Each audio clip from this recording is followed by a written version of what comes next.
Com uma alta de 0,79% em junho, comentávamos ontem quando saiu o índice, né? O IPCA, Índice Oficial da Inflação Brasileira, está acumulando 6,17% nos 6 primeiros meses do ano. O índice, né, mais alto para o período desde 2003. O teto da meta para 2005 é de 6,5%. Contato aí com o economista Luiz Alberto Machado, do Cofecom. Professor, bom dia. Bom dia, satisfação falar com você, Felipe, com os ouvintes da Rádio Guaíba. A satisfação é nossa. Em 6 meses, o IPCA está chegando perto do teto da meta. Estamos em 6,19, 6,17, né? E o teto da meta é 6,5, professor. O que está acontecendo? Estamos já num descontrole, apesar de todas as tentativas de ajustes feitas pelo ministro Joaquim Levy? Bom, o próprio Banco Central já admite que a inflação desse ano vai ficar próxima dos 9%.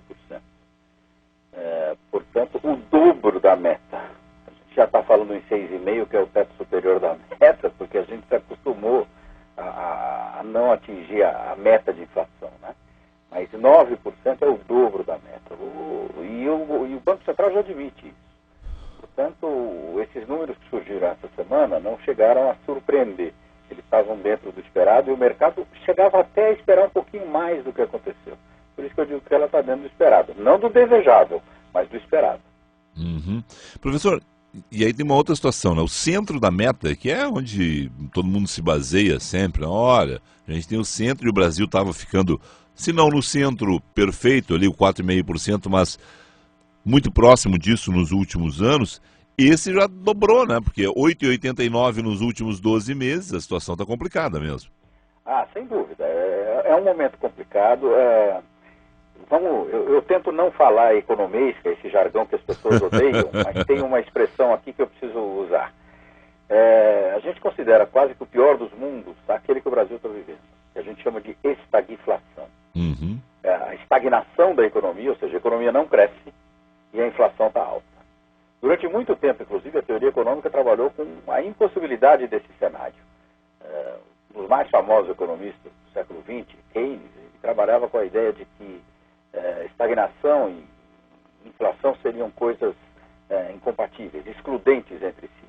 Você podia usar medidas recessivas para combater a inflação ou medidas inflacionárias para retomar, estimular a atividade econômica. Uhum. A década de 80 pôs por terra essa teoria, porque na década de 80 vários países apresentaram essa situação de estagnação com alta inflação. Então, hoje a gente sabe que essa combinação é possível, mas ela tem que ser evitada a todo custo. Quando você tem crescimento, mesmo que tenha inflação, não é que neutralize, mas as pessoas têm uma expectativa de que a coisa vai bem, de que vão melhorar, que o emprego está garantido, e ela acaba tocando a vida. Quando a situação é de estagnação, mas sem inflação, a pessoa contém, faz um esforço e consegue administrar. Agora, quando você tem estagnação com inflação, realmente o cenário é muito complicado. E o que vem por aí, então? Porque o ajuste fiscal proposto por Joaquim Levy não vai passar conforme proposto, né? O Senado e a Câmara estão fazendo aí alguns, abre aspas, desfavores, fecha aspas, para a presidenta Dilma Rousseff, né? Estão colocando questões que vão pesar no orçamento da União, como, por exemplo, ela vai vetar, é o que se diz, mas ontem o Senado aprovou aí reajuste para aposentados com o mesmo índice do salário mínimo. O que, do ponto de vista dos aposentados e de todos nós que nos pretendemos aposentar, é correto, mas do ponto de vista do momento econômico brasileiro não tem como fazer. O que vem por aí num ajuste fiscal que não vai conseguir passar conforme aquele previsto? 2015, como todo mundo esperava, era um ano difícil, já está perdido. Se esperava que a retomada viesse em 2016. O que eu vejo hoje é que também 2016 está ficando cada vez mais comprometido. Esse é o lado ruim da moeda. O que a gente tem que torcer é para que os esforços que o governo vem fazendo, sobretudo nesse lado do ajuste fiscal, caminhem com o menor número de prejuízos possível, com o menor número de retaliações ou alterações dentro do Congresso e do Senado, porque é a lição que tem que ser feita. Quer dizer, nós estamos pagando o preço do erro passado. Agora não tem jeito. Quer dizer, grande parte dessa inflação deste ano se deveu o quê? Aos preços administrados, que foram absurdamente mantidos congelados por razões eleitoreiras. Essa que é a verdade, não tem que... Gasolina, energia... Exatamente, quer dizer, você pega esses dois itens e veja qual o peso disso nessa inflação até agora. Mesmo que agora ela comece a ficar diluída, mas ela foi brutal. E o governo já admitiu que pode ter novos aumentos de gasolina até o final do ano, e nós já tivemos a Eletropaulo aumentando um pouco mais a conta aqui, por exemplo, em São Paulo. Aqui no Rio Grande, e aqui no Rio Grande do Sul vai pintar esse quadro também. Exatamente, então é isso que eu estou dizendo. Na economia, quando você não toma uma decisão no momento certo, empurra ela para frente, na hora que você vai tomar, o tamanho do problema não é mais o mesmo. A coisa vai se acumulando, é uma bola de neve. Nós fizemos isso pelo menos durante 2 anos. 2013 e 2014, grande parte dos analistas do país falava que isso estava errado, que isso estava acontecendo, e qual era o discurso oficial? Não, aqui está tudo certo, os problemas são causados pelo que está acontecendo lá fora. E aí usaram uma série de artifícios condenáveis, como pedaladas ou, sei lá, contabilidade criativa, seja lá o nome que você quiser dar, e chegou nessa situação. Quer dizer, agora nós estamos pagando a conta. Não tem almoço grátis, como disse Milton Friedman uma vez. E nós estamos tendo que pagar essa conta. Eu não acredito que o Levy acorde e fale assim, hoje eu vou ferrar aquele grupo, eu vou ferrar aquele grupo. E, infelizmente, o momento é esse. O país tem que reconquistar a credibilidade. Enquanto isso não acontecer, a situação não muda, porque o consumidor está desconfiado, o investidor, então, não é que ele está desconfiado, ele pulou fora, tanto daqui como de fora. E confiança, você sabe, né, Felipe, é um negócio duro de conquistar, mas facílimo de perder. Não é só na economia. Eu costumo fazer uma comparação nos relacionamentos pessoais. O cara vai lá, investe, conquista. Aí dá uma derrapada. Ih, meu Deus do céu, às vezes nem dá para voltar. Na economia a gente sabe que dá, mas não se sabe quanto tempo isso vai levar para acontecer. Bom, 2016, Joaquim Levy dizia o seguinte, 2015 vai ser muito ruim, 2016 vai ser menos ruim, né? Melhora um pouquinho, mas também não é nada... não vai ser nada maravilhoso, para a partir de 2017 a gente colocar o país de novo nos trilhos e começar a crescer lentamente. O senhor imagina que com esse quadro atual consegue-se ter 2016 ruim apenas ou vai ser muito ruim também? Vamos ter 2017 ruim ou já vamos colocar o país nos trilhos? O que o senhor está prevendo lá na frente? Eu vejo 2016 cada vez mais comprometido. Mas quero manter a confiança, quer dizer, eu vejo também o outro lado da moeda. O país tem um potencial extraordinário, o país tem condições muito boas, tem alguns setores no país que estão funcionando bem. O Brasil no agronegócio, por exemplo, é referência, ele é o principal player em vários aspectos. Claro que o agro sozinho não segura a economia, mas não é uma terra arrasada como alguns outros países aí que se olha para um lado e fala não funciona, olha para o outro e fala não funciona, olha para o outro e fala não funciona. Então tem algumas coisas positivas. Então eu espero que o Levy consiga, pelo menos, levar adiante, dentro do possível, esse programa e que o Brasil mantenha o grau de investimento. Porque se ele for rebaixado, aí a situação fica muito mais difícil, porque aí estatutariamente os fundos internacionais não podem investir no Brasil. Então, isso tem sido uma preocupação do ministro Levy e da presidenta Dilma Rousseff nos últimos meses, né? Dizer o seguinte, olha gente, estão beirando aí responsabilidade. Senão, eles já deram esse alerta, né? Só que os políticos parece que não entenderam, né? Essa é a questão, né? Quer dizer, você tem, há 2 anos atrás, quer dizer, o executivo foi o responsável, quer dizer, o próprio governo deixou de tomar medidas fundamentais. Agora, passado esse ano, parece que é o legislativo, boa parte do legislativo, que de vez em quando age olhando para voto, pensando de maneira populista e não pensando no país como um todo. Não existe ainda um consenso nacional em torno da gravidade do momento que nós estamos vivendo. Espero que a gente não tenha que viver uma situação crítica ainda maior. Quer dizer, eu vejo as coisas da seguinte forma, você tem na economia um fator que é dificilmente mensurável, mas que é muito importante, que é a cabeça dos consumidores, que é o astral das pessoas, que é, enfim, enquanto a inflação está em 9, é péssimo, mas é um dígito. Quando vira, tem um efeito psicológico terrível. Tá? Então, nós estamos começando a trabalhar nesse limite muito tênue, o que não é bom. Mas a realidade é essa. Eu gostaria de falar outra coisa, mas claro, eu não consigo. Bom, professor, enquanto estávamos todos olhando para a Grécia, não percebemos o que estava acontecendo na China, ou se percebemos, pelo menos não estávamos colocando ela no noticiário. Só que agora é o seguinte, essa queda de ontem na Bolsa da China, essa confusão que está acontecendo hoje nos mercados de novo, os mercados que já abriram, está acendendo um alerta para uma crise mundial, né? Em 20 dias, por exemplo, o mercado chinês perdeu 1/3 do valor dele. Né? O minério de ferro, que é uma das principais commodities brasileiras de exportação para a China, né, teve a pior retração em 7 anos. Quem sustenta, não sei se dá para dizer que sustentava o planeta era a China, porque afinal de contas os outros cresceram um pouquinho também, pelo menos, né? Mas vem um noticiário da Ásia que é muito pior daquele que é da Europa, que é da Grécia nesse momento.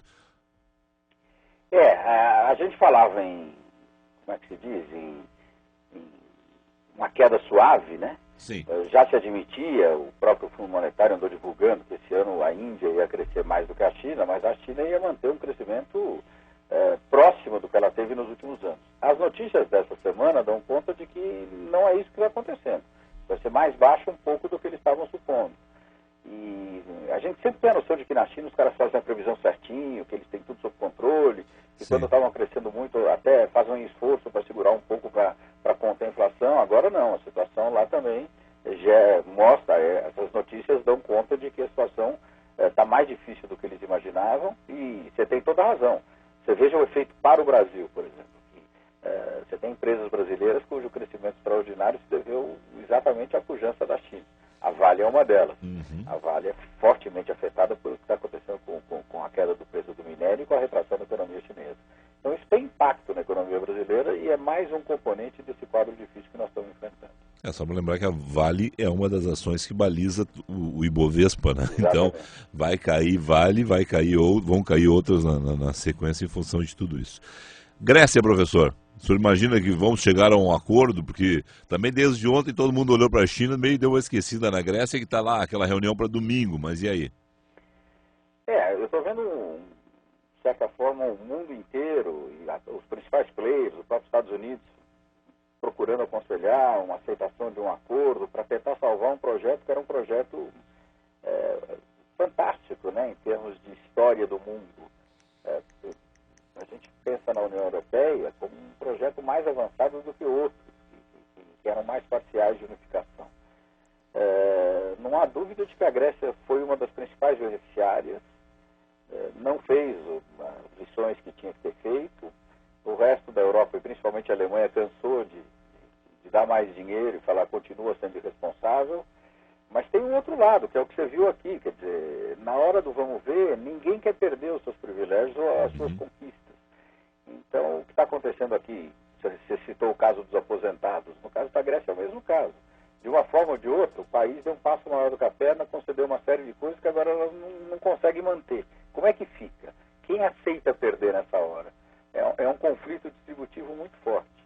Mas eu vejo a situação da Grécia com muito medo, porque outros países europeus que viveram aquela situação, fizeram lá uma série de sacrifícios, não é que a situação está sob controle, mas a sensação que se tem é que o pior já passou.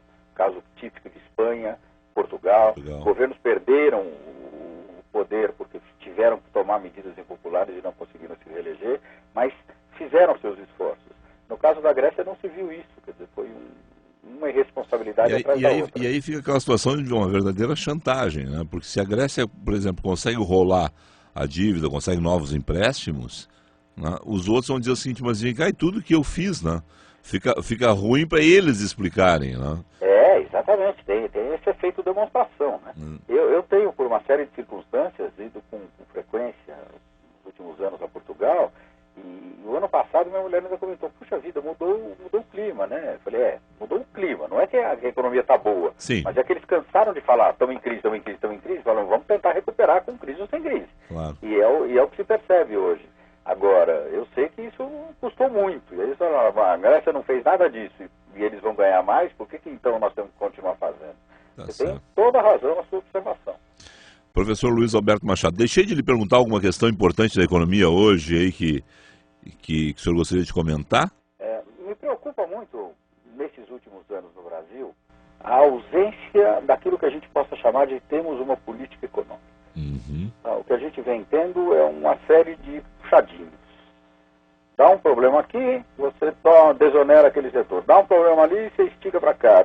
Ou seja, a própria medida dessa semana, quer dizer, essa ação aí em favor da manutenção do emprego, sim, mostra claramente que é um improviso. Tanto que ela foi adotada sem estar completa, falta regulamentar. Você não sabe para que setores aquilo é válido, para qual exatamente não é. Então, os Estados Unidos, eu acho que tem que ser olhado com atenção. Os Estados Unidos é uma crise, os Estados Unidos foi o epicentro da maior crise pós-29, agora que foi o caso do problema gerado pela subprime. Uhum.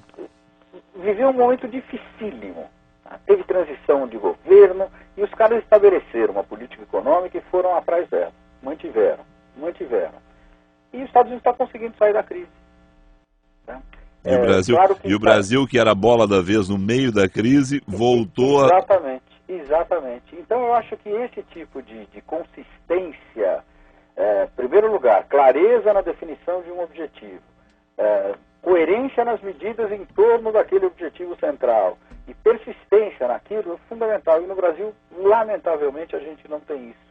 É uma pena, porque é o que você falou, em 2011, o Brasil era, fora a China, era a bola da vez. Tá?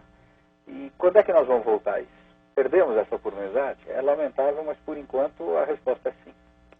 Professor Luiz Alberto Machado, obrigado ao senhor aí, um excelente dia de trabalho. Muito obrigado e foi um prazer falar com você, Felipe, com os ouvintes da Rádio Guaíba.